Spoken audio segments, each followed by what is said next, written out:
Allah Ta'ala fi kitabil karim. A'udzu billahi minasyaitonir rajim. Bismillahirrahmanirrahim.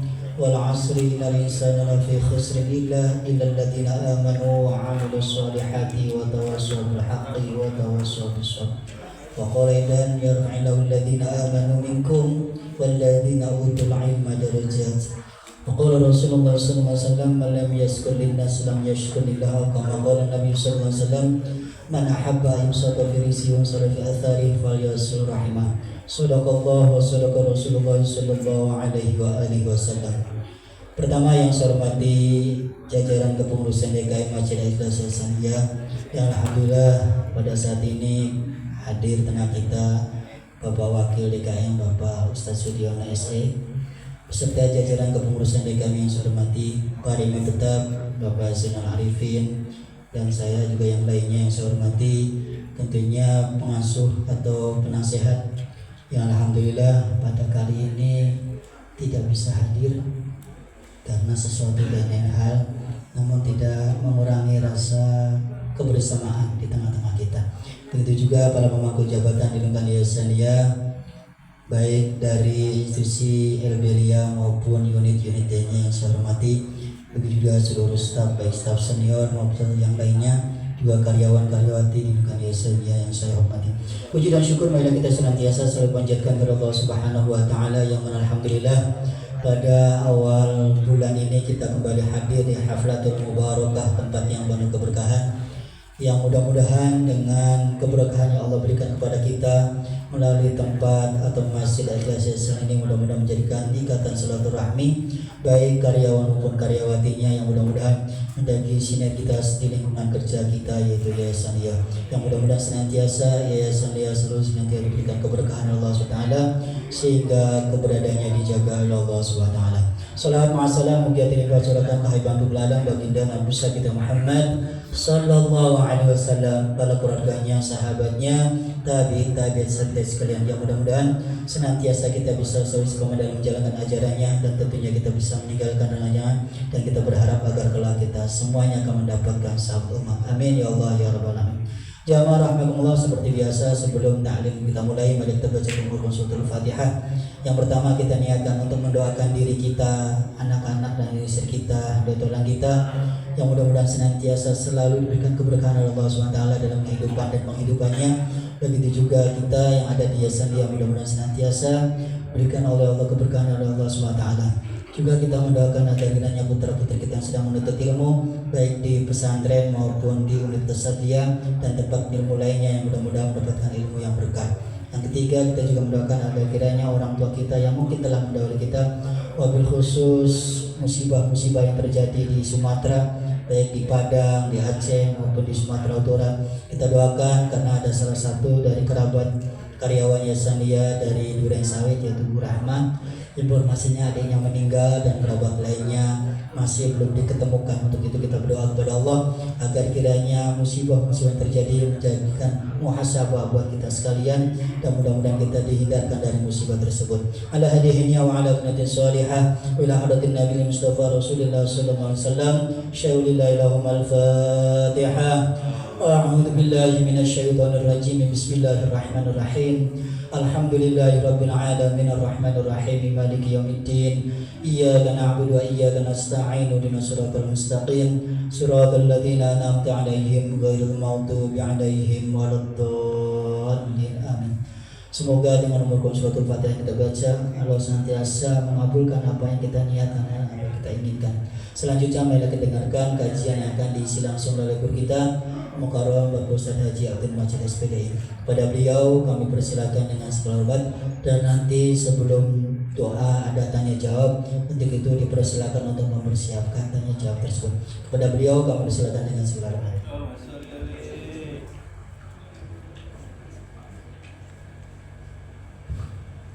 Bismillahirrahmanirrahim. Assalamualaikum warahmatullahi wabarakatuh. Waalaikumsalam warahmatullahi wabarakatuh. Alhamdulillahi rabbil alamin wa bihi nasta'inu ala umuri dunya waddin, wassalatu wassalamu ala asyrafil anbiya'i wal mursalin sayyidina wa maulana Muhammadin wa ala أجمعين أما بعد فقال الله تعالى في كتابه الكريم وهو أصدق القائلين أعوذ بالله من الشيطان الرجيم بسم الله الرحمن الرحيم قالوا سبحانك لا علم لنا إلا ما علمتنا إنك أنت العليم الحكيم وقال أيضا رب اشرح لي صدري ويسر لي أمري واحلل عقدة من لساني يفقهوا قولي آمين وصدق الله العظيم. Yang kami hormati seluruh jajaran pengurus DKM Masjid Lia Pengadegan, terkhusus Ketua DKM Bapak Hadian Fauzi dan seluruh rekan-rekan pengurus. Yang kami hormati Dewan Penasehat dan para imam tetap yang ada di Masjid Lia Pengadegan, Masjid Al-Ikhlas, dan tentunya Bapak Ibu semua yang hadir. Semoga Allah tetapkan kepada kita keselamatan dengan naungan rahmat Allah Subhanahu wa taala, dan diberikan kepada kita penjagaan baik terhadap diri kita, keluarga kita, keturunan kita, harta kita dari segala macam keburukan-keburukan.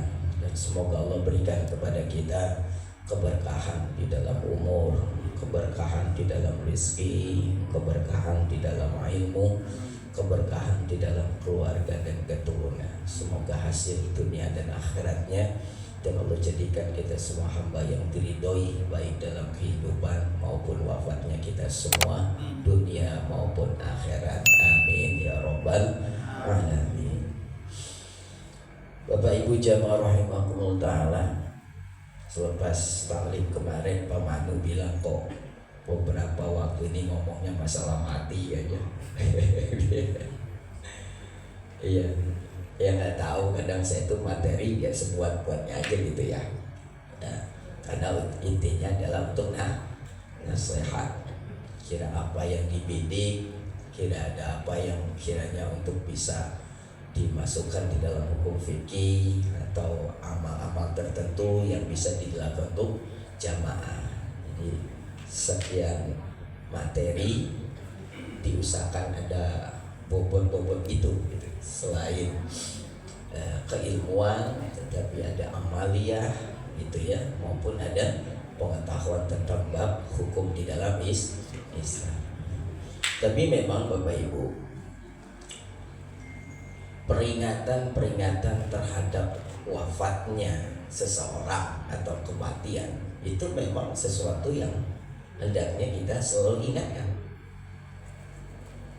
ya, kepada diri kita sendiri maupun orang lain. Karena memang Rasulullah mengatakan itu kepada kita, akhfiru min dzikri hatimil ladad, perbanyaklah untuk mengingat dari perkara yang menghilangkan kenikmatan, yaitu kematian, yang gitu ya.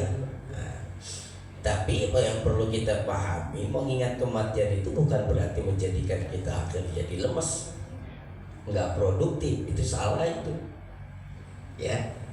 Kalau kita ingat kematian, berarti kita ingat bahwa kita harus lebih baik menjadi seorang hamba, sehingga dengan itu termotivasilah kita, tersemangatilah kita secara ruhaniah untuk bisa lebih baik di dalam menghamba kepada Allah Subhanahu wa ta'ala. Mau bagaimanapun kehidupan kita, semua kita pasti pada ada akhirnya. Dan pada akhirnya itu kita harus mempertanggungjawabkan amal kita. Maka dengan mengingat kematian itu berarti bisa menjadi penguat bagi kita agar kita bisa lebih baik di dalam menjalankan kehambaan kita kepada Allah Subhanahu wa ta'ala. Dan kedua, agar hidup kita menjadi baik.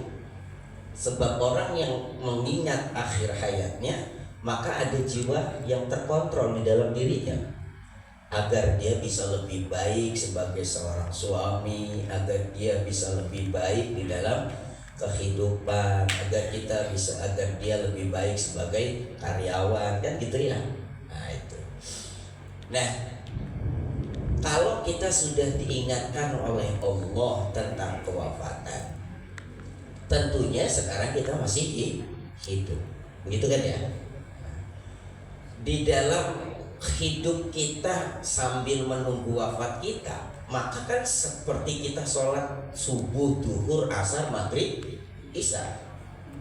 Subuh nunggu duhur, duhur nunggu asar. Nah kayak begitu kehidupan kita itu.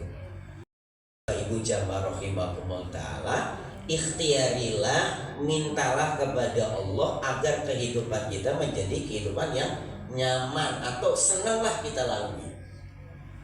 Senang kita lalui. Kan kalau cuman ibadah doang tapi kayaknya hatinya nggak senang kan juga bermasalah, gitu kan?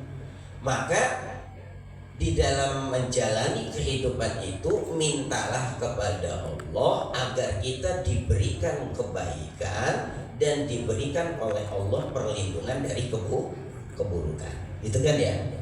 Nah, gitu. Sambil terus menjalankan hambaan Allah demi melaksanakan wa ma khalaqtul jinna wal insa illa liya'budun. Tetapi kita nggak menafikan bahwa kita ini manusia yang masih butuh hepeng, masih butuh pulus, gitu kan ya? Nah, kita kan pengen hidup kita berjalan di dalam kebaikan menurut kita lah, seminimal-minimalnya menurut kita. Makanya Bapak Ibu, di dalam keislaman, di dalam agama kita ada tatanan yang itu berpahala juga menawarkan kebaikan untuk urusan dunia. Saya ingin pokok dua ini nih. Meminta kebaikan, mengharapkan kebaikan, dan berlindung diri kepada Allah dari keburukan. Nah, paket itu ada. Pertama, Rasulullah berdoa, mengajarkan doa kepada kita dari seluruh doa yang panjang. Akhirnya sahabat tidak bisa menghafalnya, yang nyatet ketinggalan. Begitu saking banyaknya doa dan doanya itu bagus, maka di akhir doa Rasulullah diminta sama sahabat, Rasul tadi kami mencoba untuk menghafal tapi gak hafal, mencoba untuk nyatet kelewat, tapi doanya kayaknya mantep banget itu. Maka Rasulullah mengatakan, maukah aku ajarkan doa yang merangkum itu semua, yaitu Allahumma inni as'aluka min khairi ma sa'alaka minhu nabiyyuka Muhammadun sallallahu alaihi wasallam wa a'udzu bika min syarri ma sta'adaka minhu nabiyyuka Muhammadun sallallahu alaihi wasallam wa antal musta'an wa alaikal balagh la haula wa la quwata illa billah. Apa enggak tuh? Padahal itu paling pendek loh. Padahal tadi doa Rasulullah sebelum itu panjangnya betapun tuh. Terus Rasulullah kasih rangkumannya.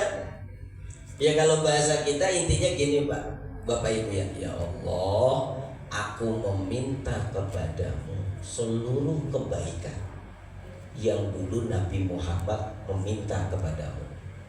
Rasulullah kan tahu, malah lebih tahu dari kita kan. Kalau kita mah kan tahunya surga dari Quran kan. Rasulullah udah langsung melihat surga, gitu kan? Nah, jadi semua kebaikan Rasulullah paling tahu lah kebaikan itu. Apakah kebaikan dohir maupun batin, Rasulullah paling tahu karena langsung dikasih tahu oleh Allah. Maka kita minta, ya Allah, aku meminta kepadamu kebaikan dari seluruh kebaikan yang dulu Nabi Muhammad meminta kepadamu, dan aku berlindung kepadamu dari seluruh keburukan yang dulu Nabi Muhammad berlindung kepadamu. Wa antal musta'an, engkau adalah tempat mencari pertolongan. Wa alaikal balagh, dan terhadapmu lah semua urusan terlaksana. La haula wala quwata illa billahil aliyil azim. Itu kalau dibahasakan kita seperti itu. Ada ya? Ada nggak? Oh, ditulis. Udah saya kirim dah. Tadi mau saya fotokopi ya, udah dikirim. Alhamdulillah tuh udah dikirim sama Mas Sudiono. Itu secara doa. Ada secara amal nih Bapak Ibu ya. Coba. Ada sebuah amal yang berpahala tapi menarik kebaikan untuk dunia. Yang paling real itu sholat duha. Ya, sholat duha kan itu bagian dari kebaikan kan. Tetapi di dalamnya ada unsur untuk menarik kebaikan. Kayak kalau waktu saya dulu jadi santri, sholat ekonomi sebetulnya itu untuk sholat ekonomi kan. Jadi santri-santri itu banyak sholat duha supaya nggak kekurangan lah gitu. Kayak disebut sholat ekonomi gitu ya. Jadi nggak ada sholat bisnis sama eksekutif ya, itu mah kereta api.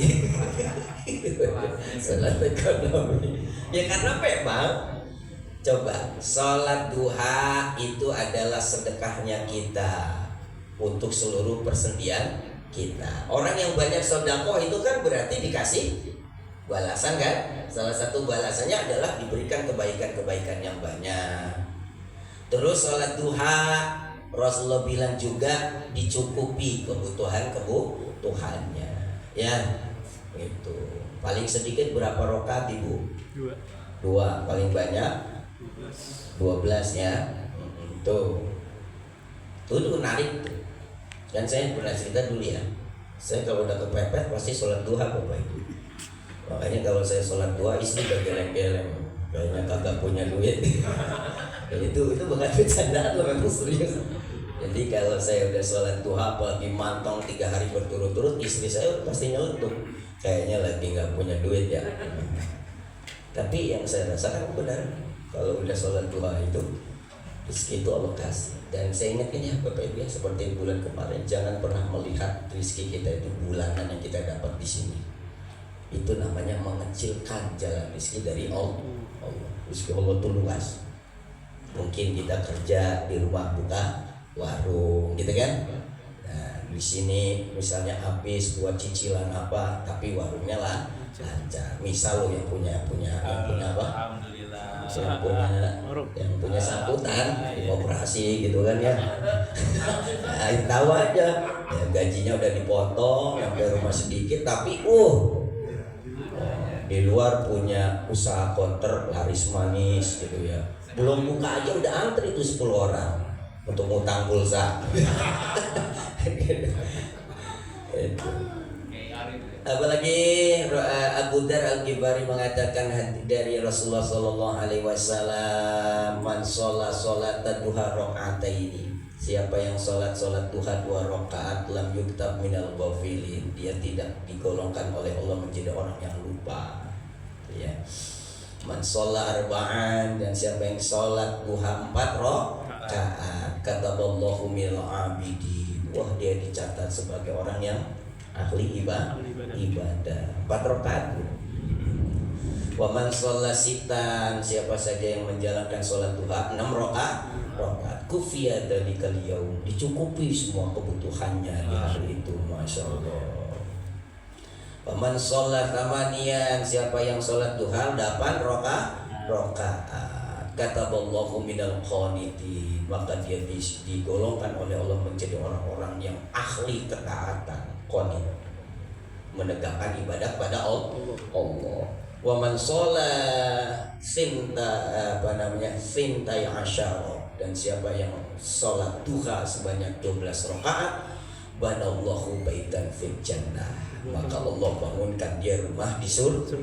Tinggal Bapak Ibu mau milih yang mana, mau paket 2, paket 4, paket 6, paket 8, 10, paket 12, silakan gitu ya. Tapi saya lihat dari muka-mukanya paling banter 4. Dari muka-mukanya nih itu juga kalau lagi jatuh tempo mau turun belum ada pemasukan ada gitu. Nah, saya kembalikan Pak. Ternyata di dalam kitab Nihayatul Sir pada bab sholat sunnah, setelah kita meminta kebaikan dengan jalan sholat duha, Ternyata ada paket sholat setelah itu, Bapak Ibu.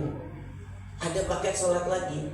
Jadi sholat ini dilaksanakannya setelah sholat duha. Ya Allah, Pak Ustaz, duha aja kalau dipengen, apalagi tambah. Ini paket nih. Duha menarik kebaikan. Sholat selanjutnya itu mencegah dari keburukan, yang disebut dengan sholat isti'adah. Apa Bapak Ibu? Isti'adah. Sholat isti'adah. Apa tuh isti'adah? Mencegah dari Ayo kita baca isti'adah. Apa tuh bunyinya tuh? Ayo Bapak Ibu kita baca isti'adah. Bunyinya apa tuh? Ayo Bapak Ibu baca ta'awud. Nah itu langsung bisa ya. Kayak ibu-ibu aja, ibu baca kulhu, baca al-ikhlas kagak ngerti al-ikhlas apa. Padahal kulhu. Isti'adah itu memohon perlindungan. Nah, jadi Bapak Ibu boleh Bapak Ibu melaksanakan kalau mau nambah-nambah sholat setelah sholat duha, apakah 2 atau 4 atau selebihnya, silakan Bapak Ibu melaksanakan lagi sholat yang namanya sholat sunnah isti'adah. Usolli sunnatal isti'adati rokataini lillahi ta'ala. Ya. Jadi wahiyya rokatani ba'da sholat duha. Sholat duha 2 rakaat sholat isti'adah ini adalah 2 rakaat yang dilakukan setelah sholat duha. Yanwi bihima sunnatal isti'adah, yang diniatkan di dalam 2 rakaat itu yaitu melakukan sholat sunnah isti'adah. Untuk apa? Yuksibu bihima anallaha yu'iduhu min syarri yaumihi wa lailatihi, yang bertujuan agar Allah memberikan perlindungan kepadanya dari keburukan hari dan malam itu. Jadi tujuannya duha menarik kebaikan, isti'adah memohon perlindungan. Sholatnya berapa rakaat? 2 rakaat ya. Yaqra'u fil ula, yang ketika dilaksanakan di dalam rakaat pertama ba'dal Fatihati, setelah membaca surat Fatihah membaca qul a'udzu birabbil falaq. Jadi rakaat pertama habis Fatihah baca Al-Falaq. Rakaat kedua setelah Fatihah baca surat An-Nas. Namanya surat apa Bu? Bapak Ibu, sholat sunnah isti'adah. Rakaat pertama baca apa? Fatihah terus Al-Falaq. Rakaat kedua Falaq Al-Fatihah kemudian An-Nas. Hafal ya? Untung loh. Coba kalau misalnya suruh baca Waqiah sama Yasin, nggak ada yang ngejalanin. Untung ini Falaq sama An-Nas.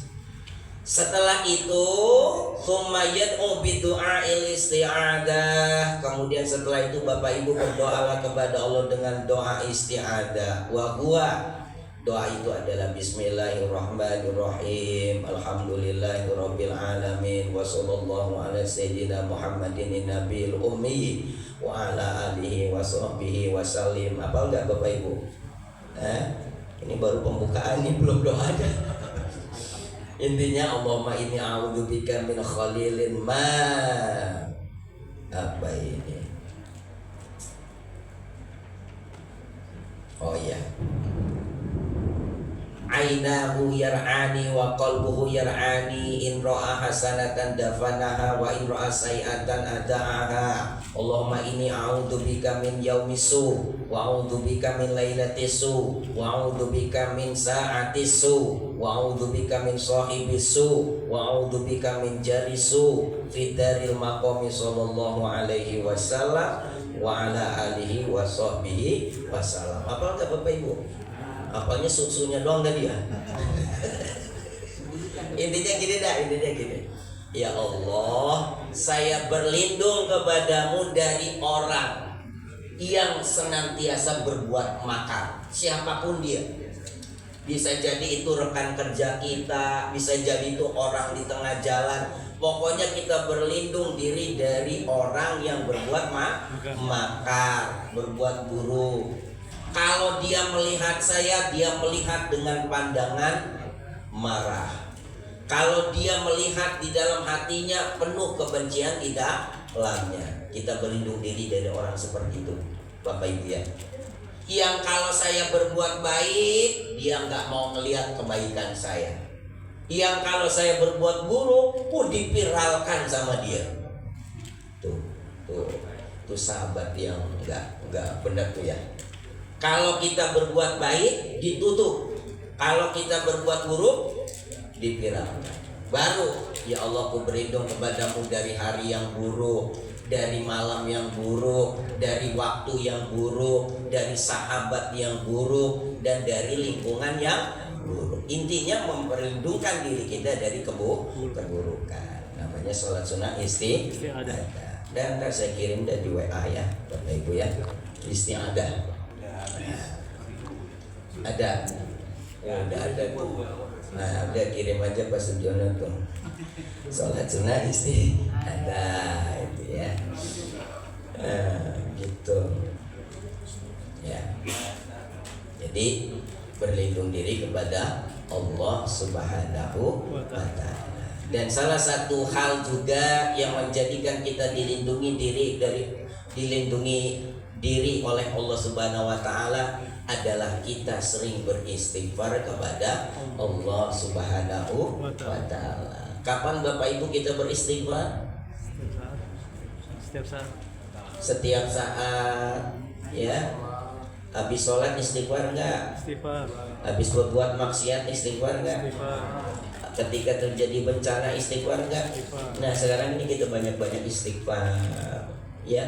Naudzubillah, kita berlindung kepada Allah. Kalau menurut prediksi BMKG mulai Desember sampai Januari itu hujannya ekstrim. Kita berlindung diri kepada Allah ya. Walaupun di sini nggak ada hutan yang ditebang kan, kalau banjirnya sampai 3 meter kan ngeri juga ya. Nah, kalau di sini kan nggak ada hutan yang ditebang gitu ya. Kita tahu tuh banjir kok banyak gelondongan kayunya, itu saya bingung itu ya. Kira saya kayunya kecil-kecil, pas melihat langsung itu saudara kirim dari itu ya, teman kirim langsung dari sana, itu kayunya gede-gede itu, kayaknya nggak mungkin itu diambilin sama itu ya. Kira saya kecil padahal malah melihat di TV yang kecil-kecil tumbukan ya. Ternyata ada orang yang lewat, orangnya lebih kecil daripada pohon, berarti pohon gede dong. Ya Allah, tuh banyak-banyak istighfar. Dah, sama-sama Bapak Ibu. Jadi istighfar itu dilakukan satu ketika ingdal musib, ketika ingdal suduril maksiyah, ketika waktu kita bermaksiat. Udah, jangan ngebela diri, jangan nunggu-nunggu, ngaku salah, istighfar. Astagfirullah.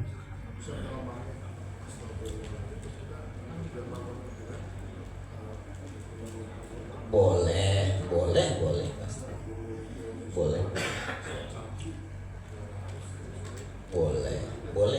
Itu banyak sih istighfar. Rasulullah itu dalam satu majelis 100 kali. Hebat ya Rasulullah tuh. Jadi riwayat yang umum itu Rasulullah senantiasa beristighfar 100 atau 70 kali. Ternyata ada riwayat yang khusus. Menurut Ibnu Umar, Rasulullah itu sekali duduk dalam sebuah majelis itu beristighfar 100 kali. Rabbi firli wa tub alayya innaka antat tawwabur rahim. Subhanallah. Luar biasa Rasulullah. Nah, patut kita teladani. Nah, maka kita dibimbing ya.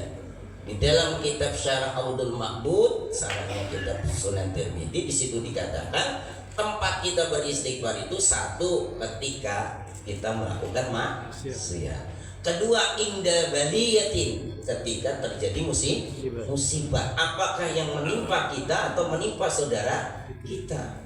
Kita beristighfar.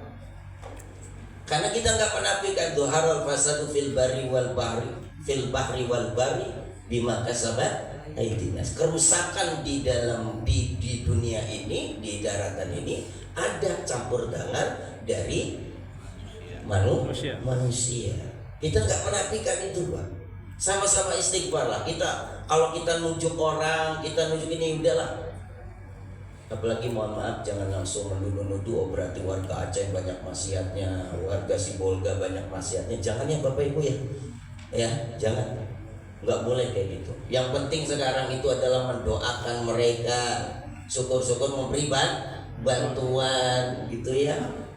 Sambil sama-sama kita beristighfar dan kita memohonkan ampun kepada mereka supaya mereka juga diberikan kesabaran dan kekuatan untuk kita juga berlindung kepada Allah. Maka besok-besok mulai itu doa kunutnya itu tambah Allahumma dafa'annal bala. Boleh ya. Karena kita nggak tahu nih hujan yang di Desember terjadi di Jakarta ini, kita nggak tahu sebesar apa kan. Kita berlindung diri kepada Allah selain meminta kebaikan. Ketika hujan turun, kita minta Allahumma shayyiban nafi'an. Ya Allah, aku meminta kepadamu curahkan hujan yang bermanfaat. Tetapi di sisi lain kita juga berlindung kepada Allah. Takut hujan itu menjadi sebuah cobaan buat kita. Maka kita minta kepada Allah, Allahumma dafa'annal bala wal waba wal qala wal amrad wasyada'id. Itu dah pokoknya intinya meminta perlindungan kepada Allah Subhanahu wa taala, sambil juga kita meminta permohonan untuk saudara-saudara kita yang ada di Aceh, yang ada di.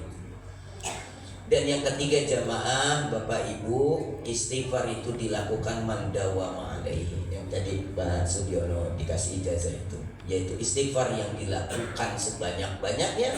Karena apa? Pada dasarnya setiap napas kita butuh istighfar.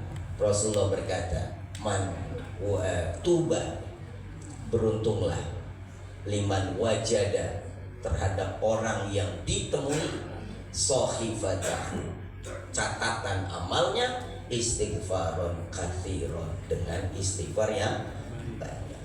Dan itu sebab Allah mengatakan wa ma kanallahu mu'adzibahum wa hum yastaghfirun.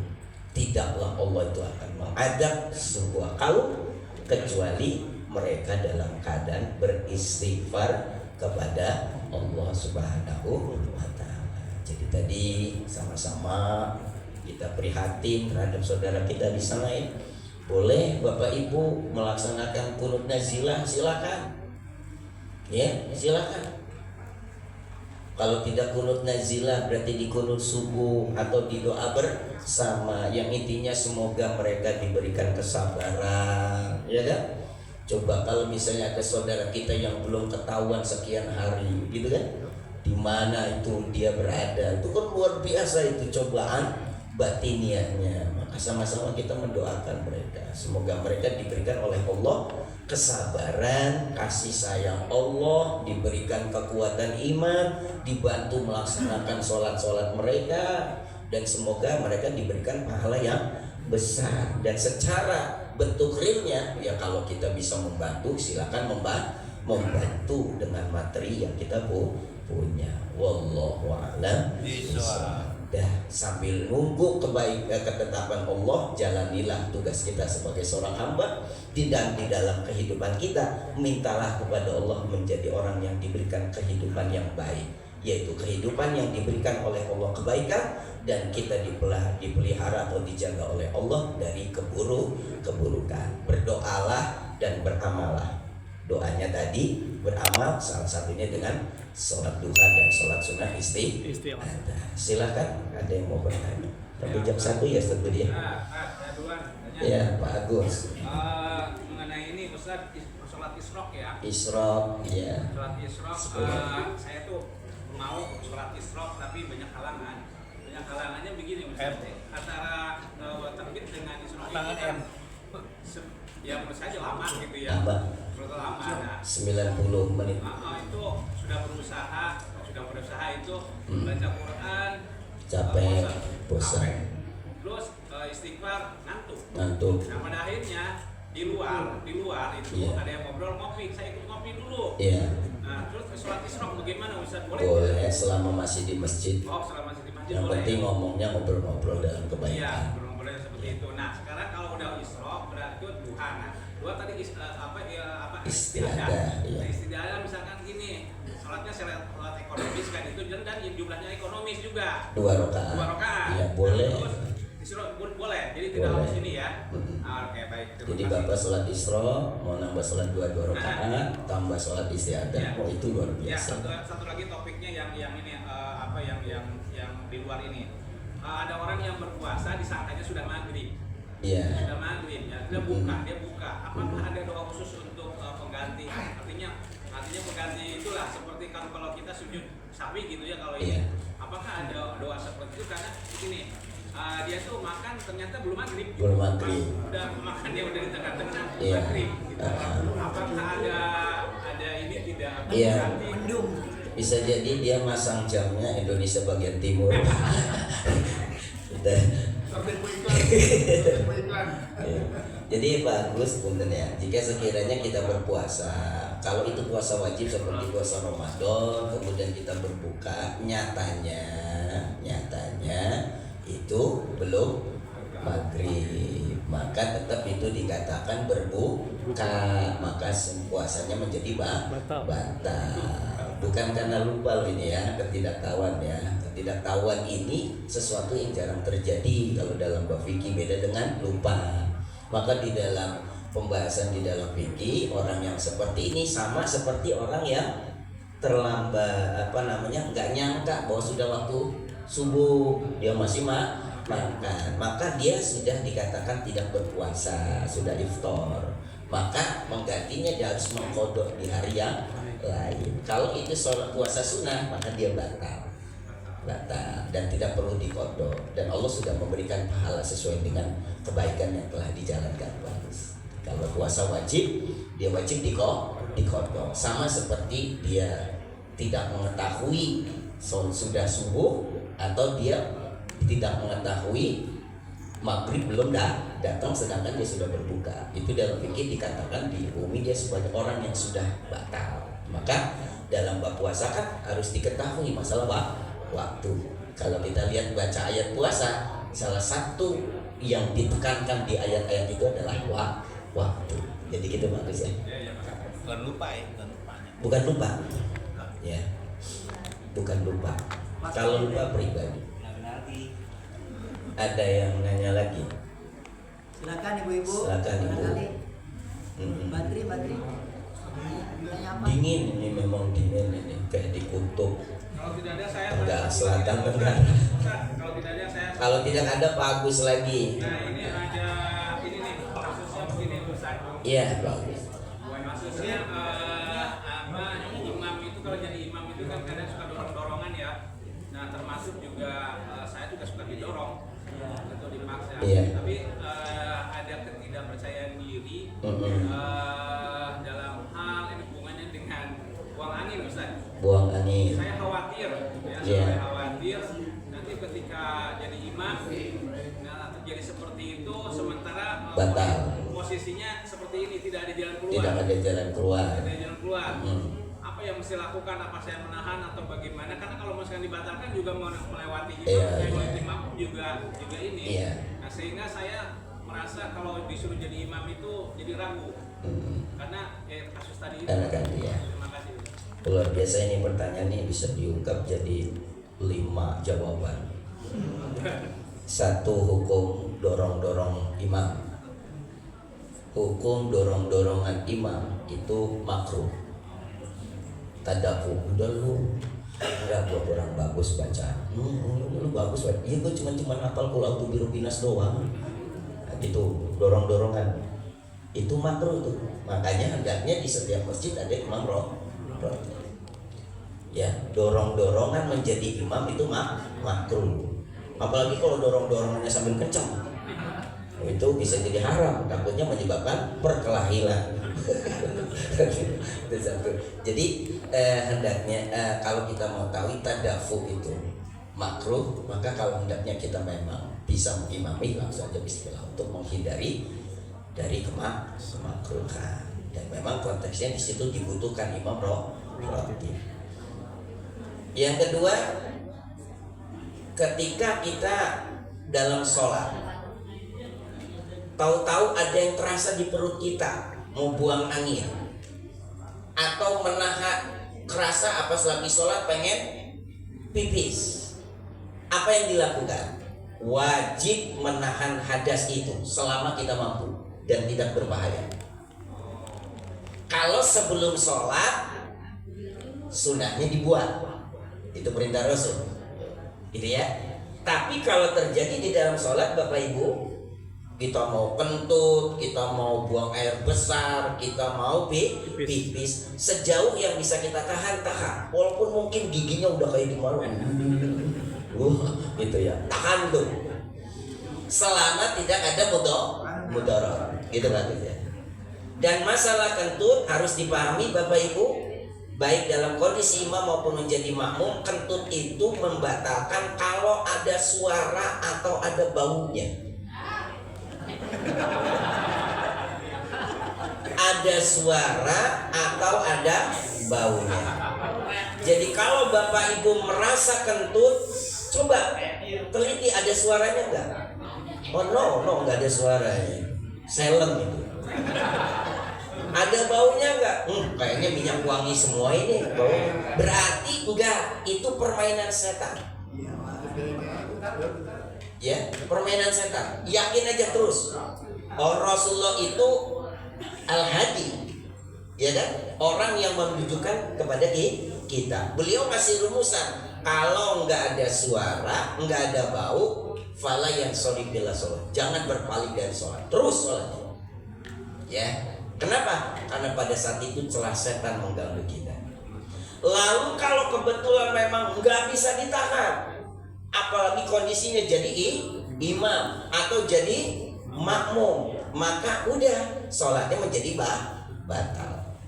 Apakah perlu dipertahankan? Misalnya lagi sholat imam kemudian kentut, wah malu ini. Kemudian dia akhirnya tetap habis kentut melaksanakan menjadi imam, maka dia dosa, memikul seluruh dosa orang-orang yang ada di imami itu. Maka dia harus keluar. Nah, kalau keluar di sini nggak ada celah tuh. Kalau imam di sini bisa lewat dari dinding ini, dipertanyakan ke imamannya. Ini demit apa imam ini? Bisa dari itu kadang. Nah, otomatis kan harus keluar. Saya pernah itu Pak, subuh kayak gitu. Pas taklim subuh, malah jadi pembahasan. Oh gitu ya Pak Ustadz ya. Nah, saya bilang gitu. Ilmu itu kadang-kadang didapat ketika kejadian tidak terduga. Jadi selama itu belum ada yang nyampein seperti itu. Keluar saja. Lalu bagaimana hukum keluarnya imam melewati makmum? Tidak dihukumi dosa karena itu sesuatu yang darurat. Lu mau keluar dari mana coba? Sono nggak bisa, ke sini nggak bisa, depan nggak bisa. Loncat batal semua nanti. Woi. Makmum otomatis melewati kan? Persis yang saya alami. Udah. Dan hukum melewati orang yang sholat tadi ketika kita batal itu dimaafkan. Lalu orang yang ada di belakang imam langsung ambil inisiatif, jangan dorong-dorongan lagi. Batal semua. Apa sih? Langsung. Makanya orang yang di belakang imam itu disebut imam kedua, bukan makmum kedua. Kalau makmum kedua film horor.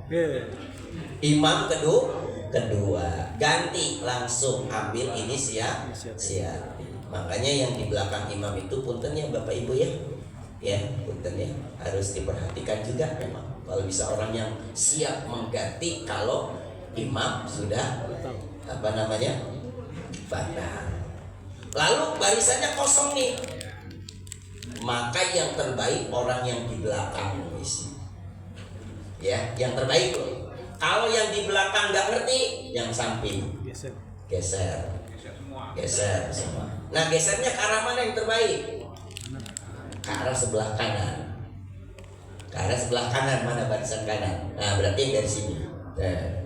Oh, di sana kosong. Berarti belakang. Sunnah orang yang di belakangnya nggak ngerti juga, ya udah nggak dapat pahala. Kan pahalanya siapa yang mengisi kekosongan itu dibangunkan oleh Allah rumah di surga.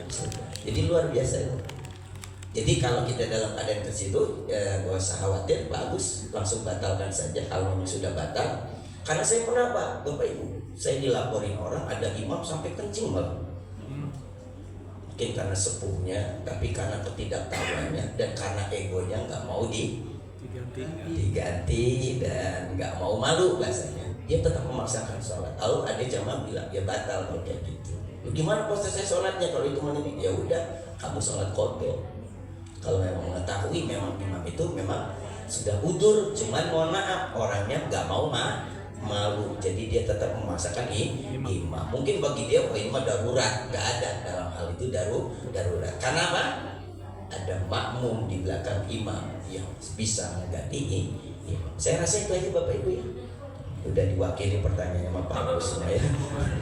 Borong langsung. Udah nggak ada lagi kan? Nih ya, saya juga langsung. Ibu ada pertanyaan nggak? Coba perwakilan ibu-ibu ada pertanyaan? Soalnya tadi masalah kentut keluar suara juga.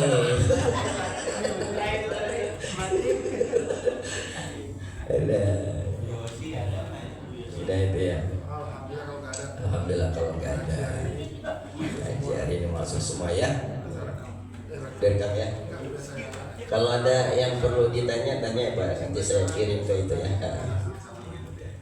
Jadi kita udah ngaji lama gitu ya. Secara hukum sambil jalan. Saya ini memasukkan amalia itu ya Bapak Ibu ya. Untuk bekal kita. Sedikit. Mungkin bisa jadi belum dilaksanakan. Bisa jadi suatu saat nanti dilaksanakan. Gitu ya. Yang penting ilmu dulu sebelum beramal. Kalau ilmu sudah ada, nanti amal ada. Wallahu a'lam. Iya. 1 jam ini kita tidak berbuat dosa. Setelah itu ya banyak istighfar ya, syukur nih. Ini saya kemarin di Alsni juga ya, Pak Sofian ya. Nih ijazah nih kalau mau ngejalanin nih istighfar 70 kali sehari semalam. Ini apa ini? Ayo. Astaghfirullah. Ayo bareng-bareng. Astaghfirullah. Hafal ya. Ini belum doa nih. Baru istighfar. Astaghfirullah. Innahu kana ghaffara.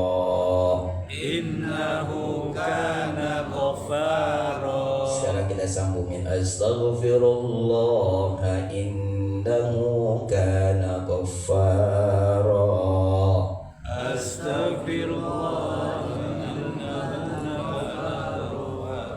Kalau ba'du salaf, berkatalah orang-orang solih, orang-orang salaf terdahulu mengatakan, man ahba ayyukthira malahu, siapa saja yang senang hartanya mau ditambahin, wa waladahu, anaknya, anak buahnya, murid-muridnya, wa yubariku fi rizkihi, dan diberikan keberkahan di dalam rizkinya, falyaqul, maka hendaklah dia mengucapkan astaghfirullah innahu kana ghaffara fil yaumi, dalam waktu sehari semalam sab'ina maratan, tapi dibaca 70 kali. Silakan amalin dan silakan melihat hasilnya.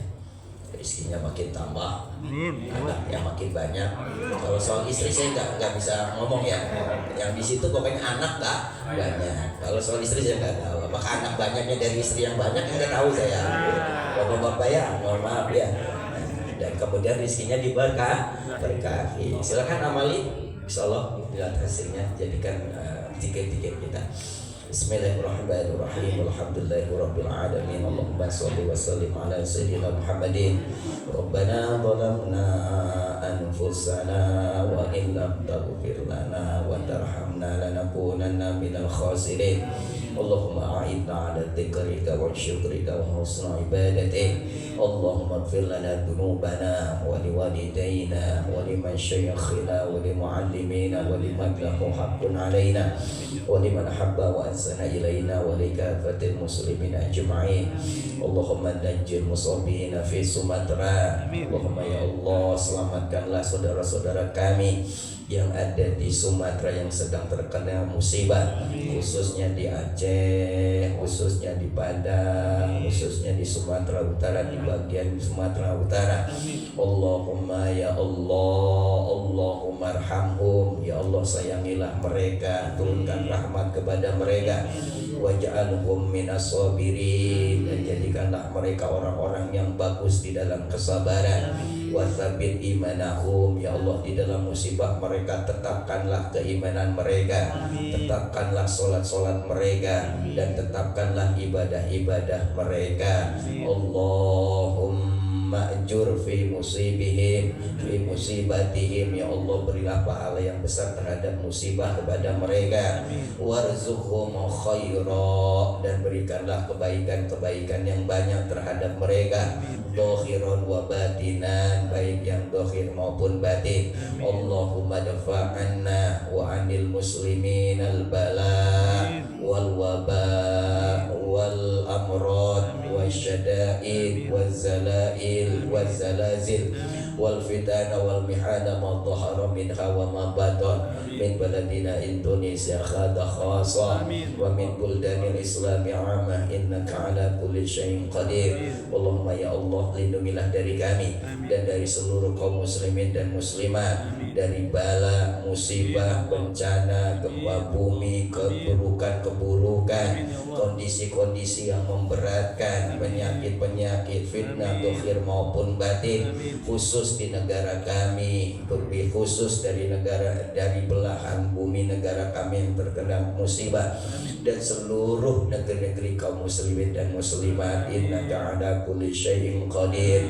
Allahumma inna nas'aluka min khairi ma sa'alaka minhu nabiyyuka Muhammadun sallallahu alaihi wasallam, wa na'udzubika min syarri ma sta'adaka minhu nabiyyuka Muhammadun sallallahu alaihi wasallam, wa antal musta'an wa alaikal balagh, la haula wa la quwwata illa billah. Ya Allah, kami berlindung kepadamu dari orang-orang yang membenci kami, dari orang-orang yang mendengki kami, dari orang-orang yang tidak suka kepada kami. Ya Allah, lindungilah kami dari hari yang buruk, dari malam yang buruk, dari waktu yang buruk, dari teman yang buruk, dari tetangga yang buruk, dan dari lingkungan yang buruk. Dan tetapkanlah kami kebaikan, baik untuk kami, pasangan hidup kami, anak kami, dan apa yang Engkau rizkikan kepada kami. Rabbana atina fid dunya hasanah wa fil akhirati hasanah wa qina adzabannar. Sallallahu ala sayyidina Muhammad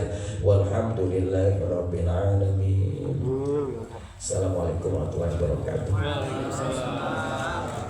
طارت روحي حبا في المنام إليك رام كل قربا